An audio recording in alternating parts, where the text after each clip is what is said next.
Now, many African countries have minimum caliber requirements for dangerous game, and hey, if they do, the elephant is always considered dangerous game. Both the legal minimum and common sense say that a 375 is the minimum caliber for elephant. Now, in many countries, this is not stated as 375. It's stated as the European equivalent, the 9.3 millimeter or 366 caliber, which is very, very minimal for elephant. Use of handguns and archery tackle is much more restrictive, specifically illegal in many areas, but allowed in some.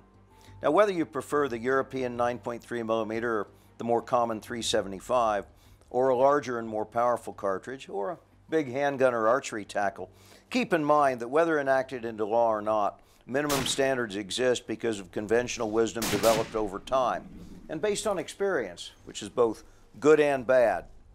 An elephant bull can be 10 times larger than the average buffalo. So, you know, a 375 is a good, sound, sensible minimum, and if the law allows and you choose to deviate from that and use a handgun or archery tackle or black powder, make sure it's legal in the area where you're hunting and discuss it with your PH.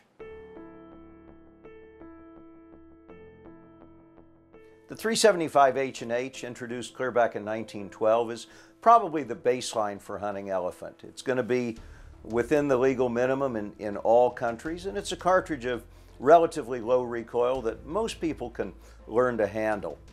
But keep in mind, with elephants, shot placement is always more important than raw power. Now, faster 375s are going to give you a little bit more penetration and certainly deliver more energy, but keep in mind that as you go up the velocity scale with the 375s, recoil goes up.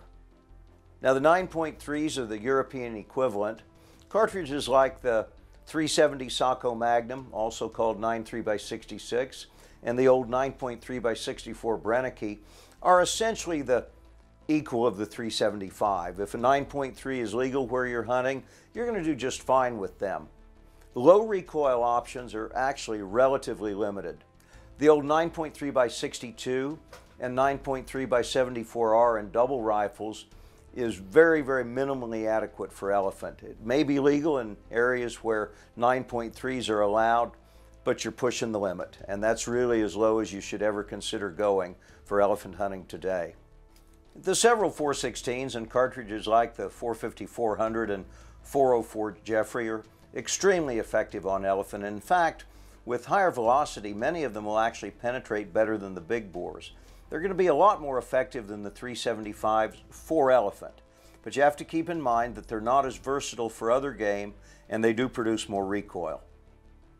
The true big bores are the traditional choices for hunting elephant. Now, with their higher velocity, the 40s may penetrate better, but the big bores are going to deliver a heavier blow. Obviously, as you increase in power, then recoil goes up. So it's really important to not use more gun than you can handle comfortably, but there is no such thing as too much gun for elephant. Your professional hunter will almost certainly be armed with a big bore to back you up if necessary.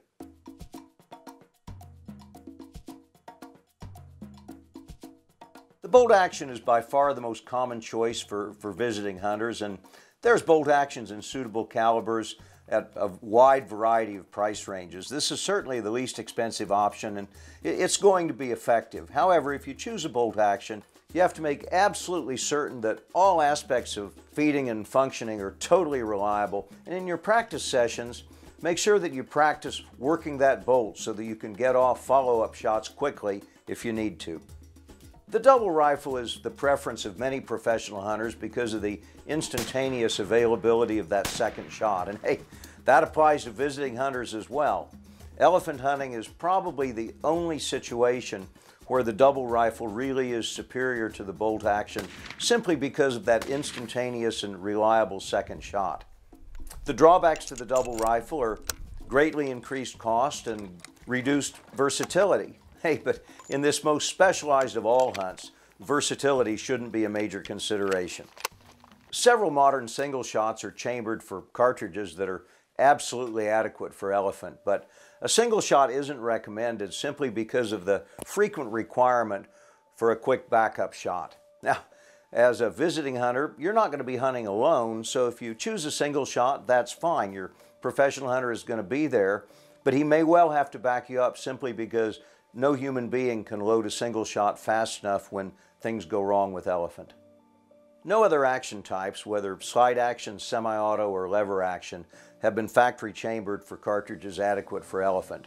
Custom work is possible, but you don't see these in elephant hunting very often. Hey, this is easy. Solids only. Non-expanding or solid bullets are designed for deepest penetration on the largest game, and these are the bullets you absolutely have to use. Elephant hunting is purely a game of shot placement and then penetration of the bullet. Yeah, Craig, there's no way that any form of soft point, even a premium soft, would enter the brain. It's just so much bone to travel through that a soft point would slow down and not make the brain. The two primary choices today are the homogeneous alloy or all copper bullet, the solid, and then the traditional jacketed bullet that has a lead core, but it's jacketed with a coating of mild steel, what we call steel jacketed solids. Hey, both are extremely good. There really aren't any bad solids on the market today. It's obviously a very small market, and these are bullets that you trust your life to, and really all the solids on the market today are very good. You should use the one that gives you the most confidence. The only limitation is that the homogeneous alloy bullets have a slightly different pressure curve. It may not be a good idea to use them in older double rifles with thin barrel walls, but again, it's just a matter of confidence. There aren't any bad solids, but for elephant hunting, you got to choose a solid.